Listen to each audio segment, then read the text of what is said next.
Bonjour à tous, bonjour Richard, bonjour Timothée. J'ai le plaisir d'être en compagnie des porteurs de projets, Richard Lebon, directeur des investissements, et Timothée de Courcy, le président de Estime. Je remercie les différents participants à ce webinaire et je propose de commencer directement avec l'ordre du jour et l'agenda.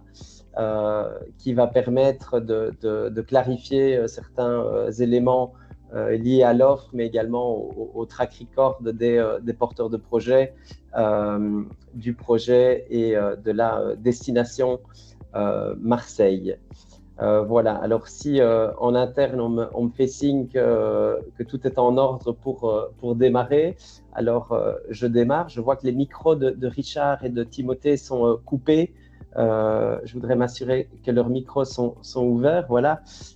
Et on va directement commencer dans le vif du sujet avec les porteurs de projet, Estime, un investisseur et opérateur hôtelier français depuis 2008. Je pense que le mieux, c'est de vous laisser un petit peu vous présenter, Richard et Timothée, notamment sur votre portefeuille d'hôtels en exploitation, sur votre manifesto et sur peut-être le track record qui vous a amené à vous intéresser aujourd'hui à l'hôtellerie. Merci Pierre. Bonjour à tous, très heureux de vous rencontrer. Oui, donc Estime est un groupe hôtelier qui gère aujourd'hui 5 hôtels 4 étoiles dans Paris, 2 dans le quartier de l'Étoile, un dans le 14e, un dans le 15e et un à Vincennes. Voilà, comme vous le voyez là. Ça fait quelques temps qu'avec Richard, notre directeur du développement, nous réfléchissons à sortir de Paris, à chercher d'autres destinations. Donc ça fait un petit moment qu'on travaille sur le sud-est et en particulier sur Marseille.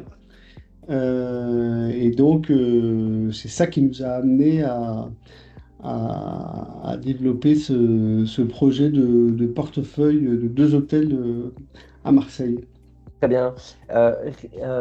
Timothée, le nom Estime, il a une connotation avec l'estime et le manifesto que vous avez mis en place. Est-ce que tu peux m'en dire un peu plus sur cette importance que tu as identifiée de considérer l'ensemble des collaborateurs du secteur, d'où premièrement le nom et également ce que vous appelez le manifesto qui se retrouve encadré et affiché dans les chambres, notamment à Estime Tour Eiffel, que j'ai eu l'occasion de visiter. Absolument. Estime, effectivement, Estime porte son nom pas par hasard. On a créé cette marque en 2021 en fin de Covid, parce que on s'est rendu compte que nos collaborateurs opérationnels étaient vraiment la clé de voûte de nos opérations. Et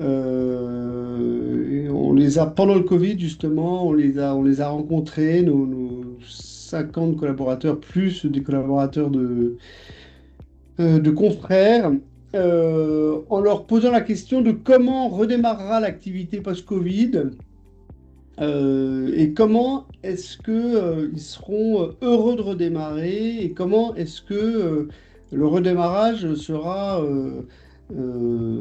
positif. Et donc on en a sorti 3 grandes idées qui sont la rémunération, la formation et l'amélioration des conditions de vie de nos collaborateurs opérationnels.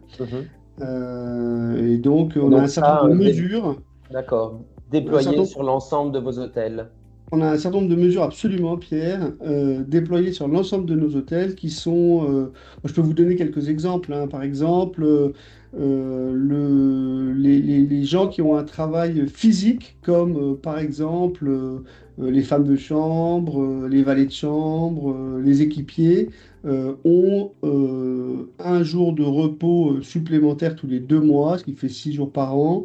Tout simplement parce que leur travail est plus épuisant qu'un autre. On a, par exemple, l'ensemble de nos hôtels à qui on propose une participation au résultat à tous les collaborateurs. Par Ok. exemple, on offre 20 heures de formation minimum à l'ensemble de nos collaborateurs, y compris les gens les plus en bas de l'échelle, pour améliorer effectivement leur job quotidien, mais également leur employabilité. Ils peuvent être Mhm. formés au français, à l'anglais, à l'informatique. L'informatique, etc. Exactement. Richard, en parlant d'acquisition, donc ici, on va s'intéresser à deux acquisitions en particulier, celle de Marseille. Est-ce que estime dans sa perspective de croissance à d'autres acquisitions à l'étude ou en cours? Ouais, effectivement. Alors, comme le disait Timothée, on s'intéresse à d'autres villes que Paris. Mais en 2025, on a repris un hôtel sous la marque Best Western également à Vincennes, donc qui a constitué notre cinquième hôtel à Paris. Mhm. C'est une opération Oui, qu'on c'est a vrai. réalisée en juillet 2025. Mhm. Et donc, dans cette logique de continuelle de développement et de nouvelles acquisitions, on s'intéresse à Marseille. À Marseille, on a plusieurs projets, puisque c'est une ville qui est particulièrement dynamique et dans laquelle on a aujourd'hui une offre hôtelière qui est pas adaptée à la demande qu'on a, la demande à la fois touristique, loisirs et affaires. Et donc, on s'intéresse en ce moment à un autre projet à Marseille sur lequel on est très avancé, un projet de restructuration. Et on est également à l'affût sur un certain nombre de sujets parisiens et dans les grandes villes de France. Estime à une stratégie de développement qui est surtout de l'hôtellerie urbaine Mhm. sur des hôtels 4 étoiles et 3 étoiles sur des capacités entre 30 et une centaine de chambres. Toujours dans une logique de forte liquidité sur les actifs dans lesquels on investit, Mhm. puisqu'on s'inscrit dans des cycles de 5 à 7 ans. C'est Mhm. le cas ici sur cette opération, un cycle de 6 ans. Et afin de garantir la cession et la liquidité pour les investisseurs, Mhm. on s'intéresse particulièrement à l'hôtellerie urbaine. Mhm. Très bien. Très bien. Alors, on peut effectivement en prendre le cap sur Marseille. On peut partir du principe que les investisseurs ici présents dans le webinaire ne connaissent pas nécessairement Marseille et le quartier dans lequel les deux hôtels objets de la présente offre sont situés. On a sous les yeux un plan de Marseille avec des points d'attrait et des points d'attractivité forte. Qu'est-ce que vous pourriez commenter sur la localisation des deux hôtels projetés Je pense à quelqu'un qui n'est pas encore allé à Marseille? d'abord, il y a la ville de Marseille. Comme disait Richard tout à l'heure, Marseille est une ville qui a énormément changé depuis une dizaine d'années, qui était une ville de province en France, et qui, depuis qu'elle a été capitale de la culture en 2013, puis depuis que le Mucem a été construit, que l'Hôtel Dieu a été transformé en intercontinental, cette ville s'est énormément développée au plan touristique, ce qui n'était pas le cas auparavant. Et du coup, l'offre hôtelière est moins adaptée parce que le flux touristique a grandi plus vite que le nombre de chambres d'hôtel. Donc ça, c'est la Mhm. première chose. Donc c'est une ville qui maintenant est à la fois corpo, si j'ose dire, enfin en tout cas une clientèle hôtelière Business. business et Mhm. également touristique. Euh, voilà. Et il se trouve que le quartier de ces deux hôtels, peut-être que Pierre, tu peux retourner voilà, sur Mhm. cette slide. Le quartier de ces deux hôtels est particulièrement intéressant. Donc, ces deux hôtels qui sont l'un à côté de l'autre, qui sont, comme vous le voyez, au sud d'un quartier qui s'appelle la Joliette, Mhm. qui est donc la Joliette, c'est le quartier business de Marseille. C'est tous les docks en fait qui ont été transformés en bureaux ces 15 dernières années. C'est là que sont les sièges de CMA-CGM, toutes les banques françaises, voilà. Mais c'est au sud de la Joliette. Donc ce qui est intéressant, c'est qu'on profite à la fois de la clientèle business de la Joliette, mais également de la clientèle touristique Du quai du port. du Vieux-Port, du Mucem, qui est le numéro 4, pardon, qui est le Trois. numéro 3 Trois. sur le plan, Mhm. de la cathédrale de la Majeure, et du Panier, qui est tout ce petit quartier au-dessus du Vieux-Port.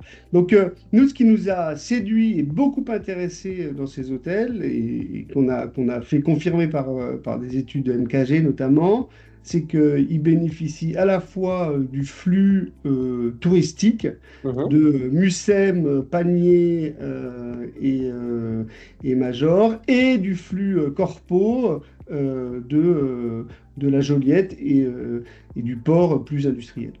Ok, très bien.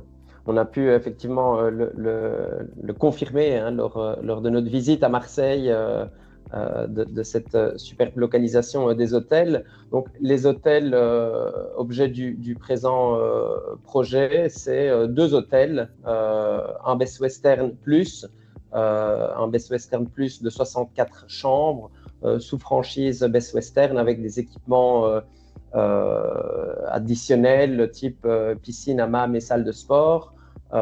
30 chambres déjà rénovées, 34 sur lesquelles vous projetez des rénovations légères, type mobilier, ameublement, décoration, et finalement des performances pour le secteur qui sont un petit peu en deçà des moyennes du marché. On va surtout Ouais, retenir le taux d'occupation et le prix moyen. On a appris à étudier les KPI de profitabilité, de performance d'actifs hôteliers. Donc, ce sont les grands indicateurs à surveiller. Et donc, les deux hôtels que vous vous apprêtez à acheter sont sous-performent, je dirais. C'est correct? ouais, tout à fait. On a et c'est la même chose sur les deux hôtels. Ces deux hôtels qui ont un fort potentiel, mais qui aujourd'hui, en termes d'exploitation, mériteraient d'être mieux exploités. Ils ont des Mhm. statistiques, notamment sur le taux d'occupation, qui Mhm. sont de l'ordre de 50 à 60%, Mhm. alors qu'on a globalement eu le marché marseillais qui est de l'ordre de 70% de taux d'occupation. Mhm. Et étant dans un quartier où, comme Timothée le disait, où la saisonnalité est limitée, où on a un équilibre entre la clientèle corpo et la clientèle loisir, on doit atteindre des taux d'occupation qui doivent être plus élevés que cela, que les moyennes à l'échelle de Marseille. Mhm. Donc du coup, là-dessus, on a déjà un premier levier à mettre en place. Donc c'est vrai sur le taux d'occupation, c'est vrai également sur le prix moyen. Et ça, on l'a confirmé avec les études NKG qu'on a pu réaliser. Le véritable avantage aussi de ce dossier, tu parlais de la rénovation des chambres, c'est que la Mhm. rénovation qu'on va mettre en place, elle nécessite pas d'autorisation administrative. C'est une rénovation légère qui nécessite pas non plus de fermeture Mhm. des hôtels et donc sur Mhm. lesquels on n'a pas de risque d'exécution finalement de Mhm. travaux. Mhm. C'est principalement des revêtements, de la décoration et certaines salles de bain, mais donc rien de lourd dans cette partie travaux. Donc Mhm. finalement, les Pas de différents fermeture leviers complète. qu'on a de création de valeur, à la fois opérationnels et travaux, sont mis en place sans risque. Très bien. D'accord. Donc, Il effectivement, y a ici, donc, oui. pour reprendre ce que dit Richard, qui est tout à fait juste, c'est que, il y a donc, pour synthétiser, deux leviers de création de valeur. Un premier qui est un levier commercial, de politique de revenu management, c'est-à-dire qu'on Mhm. n'est pas au bon taux d'occupation, on n'est pas au bon prix. Et Mhm. deux, un levier lié à l'état des chambres qui sont pas au niveau du 3 et du 4 étoiles dans lequel on devrait les trouver. Mhm. Ce qui est intéressant, comme le disait Richard, c'est que effectivement, ce sont des travaux légers, dits de FF&I, de déco, et Mhm. donc dans lequel on a finalement assez peu de risques Mhm. et surtout assez peu assez peu Enfin, ça coûte pas non plus une fortune. Mhm. Il y a un potentiel d'amélioration aussi en termes de satisfaction si on regarde les notes booking, qui Ah est oui, alors là, évidemment un super indicateur. Timothée, tu m'as je peux te dire un fièrement truc intéressant là-dessus. oui, notamment sur ton score booking à Paris, enfin sur votre Justement, score. tu vois, je faisais un point ce matin avec notre directeur des opérations. Donc, sur le 5 hôtels à Paris, on a deux hôtels qui sont supérieurs à 9 sur 10, un qui Mhm, est à 9,2, un qui est à 9. mhm. Celui de Vincennes, là, qu'on vient de monter de 0,2 points en 3 mois. Donc ça, c'est Waouh. Le Best Western très... Vincennes. Ouais, ouais, Mhm, j'étais très content, j'ai bien félicité. mhm, Et puis sur nos trois autres hôtels à Paris, on en a, enfin, on est autour de, on a 8,5, 8,4 et un qui vient de passer à 8,5 aussi.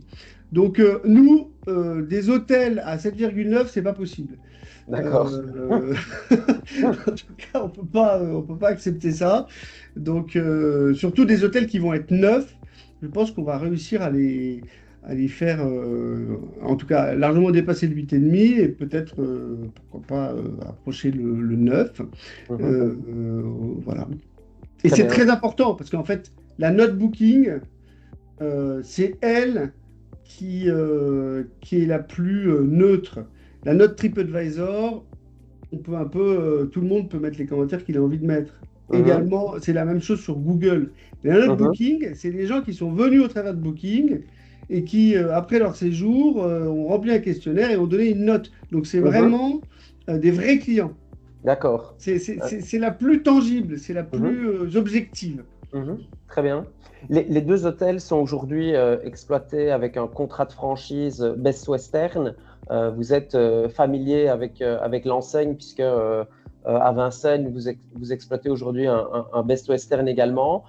Qu'est-ce qu'il y a de séduisant dans cette franchise ou dans ce nom? C'est surtout ce qui est séduisant, c'est surtout commercial. En fait, Best Western, c'est une franchise qui permet d'adresser une clientèle nord-américaine. Et ce sont les deux seuls Best Western de Marseille. Et donc, ça nous permet enfin, ça permet déjà aujourd'hui, mais ça permettra encore plus demain, je pense, Mhm, de capter la clientèle américaine ou canadienne à Marseille. mhm. Donc, Ok. on n'envisage pas de changer la franchise Best Western de la Joliette Mhm, et du Mucem. Pour l'instant, non. mhm, Même si on se dit que peut-être, à voir en fonction des résultats, mais peut-être que d'ici 2 ans, le fait que cet hôtel s'appelle l'hôtel du Mucem ne mhm. nécessite peut-être pas forcément d'avoir une franchise. Le Mucem, c'est devenu C'est ça un son nom nom fort extrêmement finalement. connu Mhm, comme le Vieux-Port. Enfin, peut-être pas tout à fait mhm, comme le Vieux-Port, mais enfin, voilà. Donc, il n'est pas sûr que le plus petit des deux, le Best Western Mucem, reste en Best Western. On attend mhm, de voir et de faire tourner ces deux hôtels pendant 1 an ou deux, enfin pendant 2 ans en tout cas, je pense, sur le mhm, Mucem, pour décider si on conserve cette ancienne Best Western. mhm. Très bien. Donc, on a abordé l'aspect rénovation légère que vous allez mettre en œuvre post-acquisition. On a eu parfois la question d'investisseurs qui disaient quel est le calendrier en fait de toutes ces rénovations envisagées. Bah, le calendrier est assez simple, c'est post-acquisition. Donc, Dès le début, les là, 6 premiers dès le mois. début, voilà, effectivement. Donc, c'est des travaux concrets que vous allez déployer. On Euh, est déjà sur on est déjà sur le projet avec un architecte et un déco. oui. L'idée, c'est que je peux vous donner quelques petites informations, mais en avant-première, c'est que En sur avant-première, l'hôtel, voilà. Hmm. sur le plus petit des deux, l'hôtel du Mucem, 29 euh, chambres. voilà, qui est un petit immeuble marseillais au pied du panier. Oui. On va le rénover dans un esprit, c'est un 3 étoiles, ça sera un 3+. On va le rénover dans un esprit petit immeuble marseillais, mais en essayant de lui redonner son jus de départ. les petites tomates au sol, le côté un peu années 30. On va le remettre dans un esprit très petit immeuble du panier. Mhm. Quant à l'hôtel de la Joliette, Plus gros. qui est beaucoup plus grand, qui a Mhm. 2 bâtiments Mhm. et qui est donc proche des docks qui ont été transformés et pas très loin du port industriel, donc des gros paquebots ou des bateaux qui partent en Corse, voilà. On réfléchit à l'orienter plus vers la mer. En plus, il est tout en longueur, à Mhm. l'orienter plus vers la mer et peut-être à travailler sur des chambres qui auraient plus, enfin, qui rappelleraient plus les cabines d'un paquebot. Voilà. Donc c'est un peu Mhm. l'idée de voilà, l'emmener vers la mer sans que ce soit de la mer balnéaire, parce qu'on est Mhm. quand même près d'un port, entre le vieux port et un port industriel. Enfin, en Mhm. tout cas, on est près d'un port, et donc une mer peut-être plus d'activité. Voilà. Très bien. Donc cette thématique rénovation, on l'a abordée et je dirais qu'une des forces de Estime, c'est finalement aussi sa création de valeur sur les aspects opérationnels. J'en ai listé 5. Je pense que la première, ce sont les synergies opérationnelles enfin, que vous allez pouvoir mettre en œuvre de par la proximité des deux hôtels. Est-ce que vous pouvez poursuivre la description de ces leviers de création de valeur? Ouais, bien sûr. Alors, sur les synergies opérationnelles, en fait, ce qui est important, c'est qu'il y a les synergies à la fois sur le chiffre d'affaires et sur les charges. Sur le chiffre d'affaires, on a 2 hôtels qui sont, alors certes, qui sont un 4 étoiles et un 3 étoiles, mais sur lesquels on va avoir une direction commune avec une stratégie globale commune. Et donc, l'idée, c'est d'avoir éventuellement des renvois entre les 2 hôtels, ou en tout cas que les 2 hôtels puissent fonctionner ensemble Mhm. sur le chiffre d'affaires. Sur la structure de charge, j'en parlais. Donc, l'idée, c'est d'avoir du personnel commun, la direction, euh, le responsable technique, mais également d'avoir sur l'hôtel du Mucem, donc qui est le plus petit, une réception de nuit qui soit en fait automatisée avec un relais sur l'hôtel qui est à 200 mètres, l'hôtel de la Joliette. Et donc de mettre en place un certain nombre de synergies également sur les coûts, mais avec aussi l'ensemble des contrats fournisseurs qu'on va mettre en place. Mhm. Euh, Ensuite, je vois qu'il y a le yield management qui est indiqué. Effectivement, Oui. Timothée le disait, aujourd'hui, la stratégie de yield management, elle est assez faible. En tout cas, elle n'est pas bien mise en place. Faut Qu'est-ce peut-être que que tu c'est rappelles le ce que yield c'est que le management? yield. Voilà, pour ceux qui Ouais, ne alors sont pas familiers avec le bien modèle. sûr, ouais. Le lead management, en fait, c'est la variation tarifaire, c'est-à-dire que c'est le fait de faire varier les prix en fonction de la demande de manière quotidienne pour maximiser le prix par chambre. Et Mhm. en même temps maximiser le couple taux d'occupation et prix moyen avec pour objectif final de vendre la dernière chambre le jour même à 18 heures.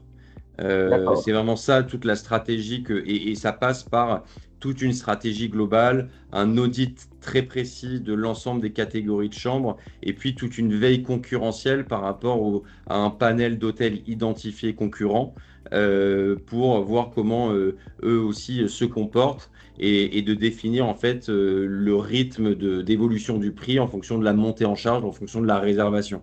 Mhm. Donc toute cette stratégie, nous, elle est pilotée par un pôle en interne, un pôle de revenue management. Et donc l'idée, c'est de dédier une personne à la variation tarifaire au yield management sur ces 2 hôtels qui connaîtra parfaitement le marché marseillais. Très bien. Euh, dans Troisième cette levier. Ouais, alors dans cette stratégie de revenu management, il y a le yield et il y a aussi l'augmentation de la distribution directe. Aujourd'hui, les 2 hôtels ont à peu près 60% de réservations indirectes. Quand on dit indirect, ça veut dire via les plateformes de distribution type Booking. C'est Mhm. principalement Booking. Mhm. L'idée, quand on a un hôtel sous franchise comme Best Western, et c'est ce qu'on peut observer sur l'autre Best Western du portefeuille, c'est plutôt d'inverser la tendance, c'est-à-dire d'avoir 60% de réservations en direct et 40% de réservations Via Booking, via la plateforme. via Booking. Et donc, pour faire cela, c'est tout un travail qui est mis en place sur le SEO et tout le référencement à la fois du site internet, des réseaux sociaux et du site et aussi du site Best Western pour maximiser cette distribution directe et aussi de sensibiliser les clients les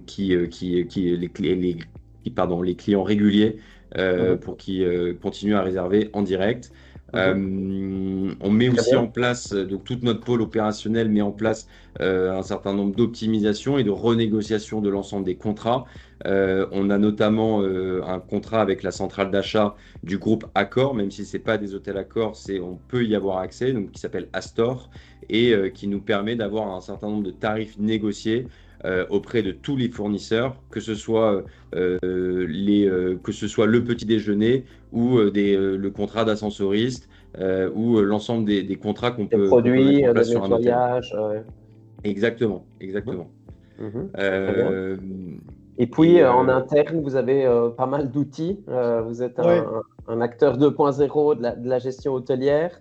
J'en ai repris quelques-uns, Skello et Penny Lane. C'est quoi ce type Skello, c'est notre logiciel de RH, qui est un logiciel de planning. C'est très important, la planification du travail dans l'hôtellerie, parce que c'est un peu comme une usine. On travaille, c'est toujours ouvert. On travaille avec des shifts, en fait. Et donc, le planning est un truc très important pour les opérationnels. Et donc, Skello est un outil assez récent qui est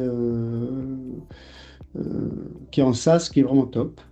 Et puis, Penny Lane, alors c'est 2 exemples, là, mais il y en a plein d'autres. Oui, je sais. Lunge, Experience, Penny Lane, c'est un outil à la fois de contrôle de gestion, à la fois de compta, qui permet en fait de suivre tout le circuit à la fois paiement et à la fois client. Donc paiement, c'est la facture qui arrive, qui est scannée, qui est validée par 3 niveaux de validation, généralement le directeur de l'hôtel, l'assistant du directeur des opérations, puis après pour des montants plus élevés, ça passe à la direction générale. Un outil de gestion qui met sur les dépenses. Absolument, sur les dépenses, mais également sur le chiffre d'affaires. C'est-à-dire que le chiffre d'affaires arrive dans Penny Lane et puis c'est ça qui me permet de calculer le taux d'occupation, les moyens. Très bien, parfait. Donc on a abordé plusieurs thèmes. Le thème estime, donc qui est le porteur de projet. On est en présence des acteurs, un acteur français actif depuis 2008. Qui dispose d'un portefeuille de 5 hôtels en exploitation. On a abordé la thématique localisation du projet projeté avec le cap sur Marseille et les 2 hôtels objets du présent projet. Et j'en arrive à l'offre à proprement parler, donc pour mettre en œuvre tout ce process, vous proposez en fait à différents investisseurs et notamment aux investisseurs de la plateforme d'Econova de participer à vos côtés à l'acquisition de ces 2 hôtels. Vous êtes en discussion depuis un petit temps avec les vendeurs et l'acquisition des 2 hôtels aura lieu pendant la première quinzaine du mois de janvier 2026. Et pour cela, vous avez obtenu différents financements bancaires de la part du Crédit Agricole pour une partie du coût de l'opération. Cette offre s'adresse aux investisseurs qu'on va appeler en equity, donc des investisseurs qui vont investir au capital de la holding spécialement constituée pour acheter les deux hôtels, en fait, pour acheter la société immobilière qui détient les murs de l'hôtel et pour acheter la société opérationnelle qui détient le fonds de commerce des deux hôtels. Et dans ce contexte, selon votre plan de vol et selon les leviers opérationnels que vous allez mettre en place, vous envisagez de vendre en fait les hôtels d'ici 6 ans. Alors en interne, on parle de durée cible, mais si on regarde quand même le pacte d'associés, vous entamerez en fait la cession à partir de la 5e année et demie pour effectivement vous assurer d'une création de liquidité et donc d'une vente après 6 ans d'exploitation. L'investissement va permettre de générer pour l'ensemble des investisseurs un equity multiple de 2,13. Equity multiple, pour ceux qui sont moins familiers avec le terme, c'est le multiplicateur de la mise de départ. Donc typiquement, l'investisseur qui va aujourd'hui investir 10 000 euros sur notre plateforme retrouvera sa mise multipliée par 2,13 à l'issue de la période de détention, et vous vous engagez vis-à-vis des investisseurs à mettre à disposition un reporting trimestriel. C'est ce que vous faites dans le cadre de Club Deal. Les Club Deal, c'est quoi? Ça désigne le fait de rassembler un ensemble d'investisseurs pour mener l'opération ensemble. Qu'est-ce que ce reporting trimestriel peut contenir pour un investisseur qui, depuis la Belgique, voudrait suivre son investissement pendant 6 ans? Oui, peut-être pour résumer, merci Pierre, je vais parler du reporting, mais peut-être ce qui est important, c'est peut-être de rappeler les choses. Un club deal, on n'en est pas à notre premier, on fait de réguliers club deal. L'objectif, c'est de rassembler des investisseurs combinés à un financement bancaire, d'ensemble acquérir en l'occurrence là, ces deux hôtels, d'améliorer leur performance pendant 6 ans, de les revendre au bout de 6 ans avec une création de valeur. Très clair. Voilà. En gros, j'ai essayé de synthétiser, mais je pense Oui. après ça. Donc, on n'en est pas à notre premier. Hein. On a plusieurs club deals qui fonctionnent. On a effectivement un reporting trimestriel dans lequel qui est divisé en plusieurs parties. Il y a d'abord toutes les performances commerciales, le taux d'occupation, le prix moyen de chaque hôtel, son évolution.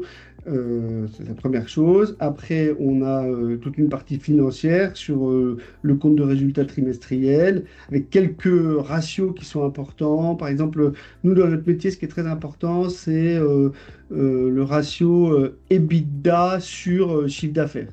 Et donc, l'évolution de ce ratio, c'est ça qui nous permet de mesurer notre performance d'exploitation. Voilà. Après, on a parfois... Ça nous arrive d'avoir aussi dans le reporting quelques sujets opérationnels du type je sais pas, changement de directeur, changement d'offre petit déjeuner. Voilà, ça peut être très opérationnel. Mais en tout cas, on offre tous les 3 mois un reporting extrêmement rigoureux et complet sur les performances commerciales et financières. C'est la base de tout investissement et avec régulièrement une valorisation de l'ensemble de l'opération, bien sûr. Merci Timothée, merci Richard. Voilà, je pense qu'on a couvert la plupart des thèmes liés à cette offre. Le webinaire permet évidemment de poser ces questions par écrit pour les candidats investisseurs qui en auraient. Donc vous avez un onglet Q et R en haut de votre écran ou l'onglet conversation si vous le souhaitez. Vous êtes évidemment au courant que notre service relation investisseur est à votre disposition hein, en permanence, je dirais, pour répondre aux éventuelles questions que vous auriez dans le cadre de cette offre. Timothée, qu'est-ce que tu aurais comme mot de clôture ou pas de clôture en fonction des questions qu'on aurait?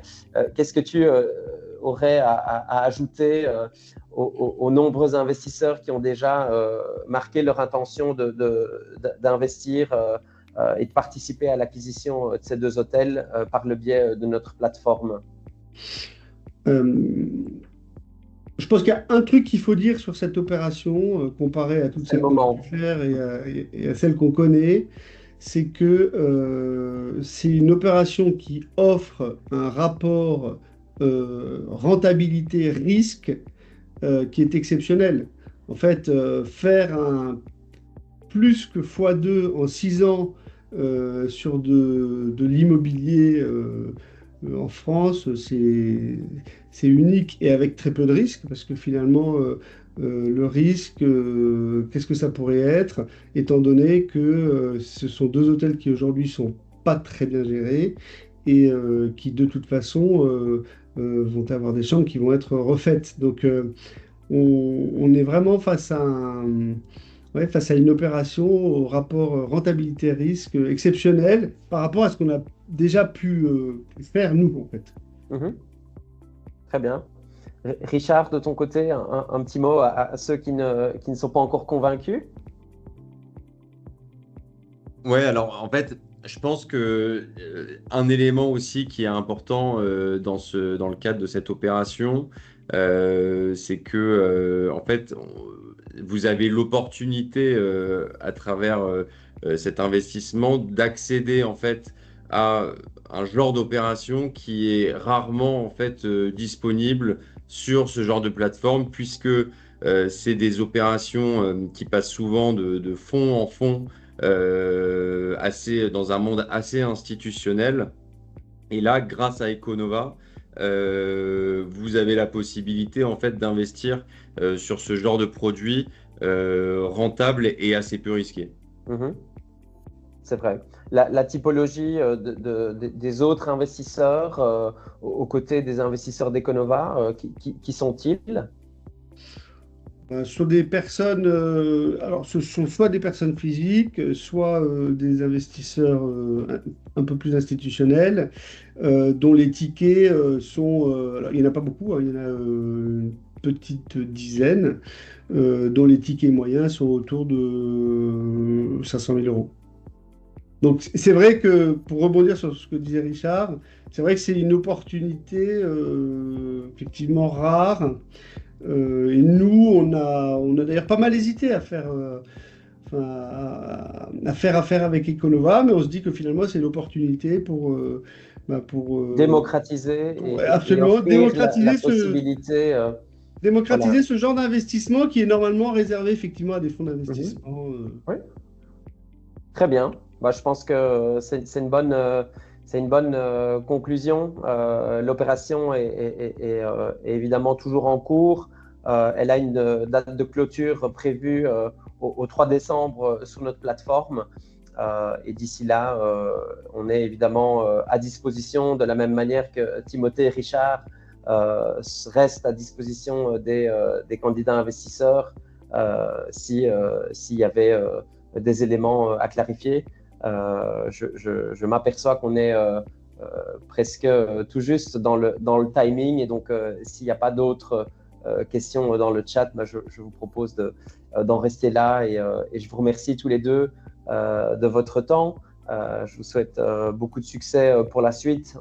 On est évidemment en contact de manière régulière pendant la période de campagne, et puis pour la suite des opérations.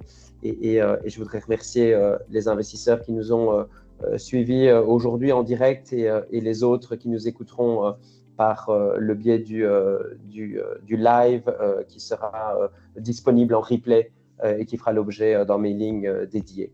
Voilà, bonne journée à tous, et bonne fin de journée à tous. Et merci Richard, merci Timothée, et à bientôt. Merci Pierre, merci à tous.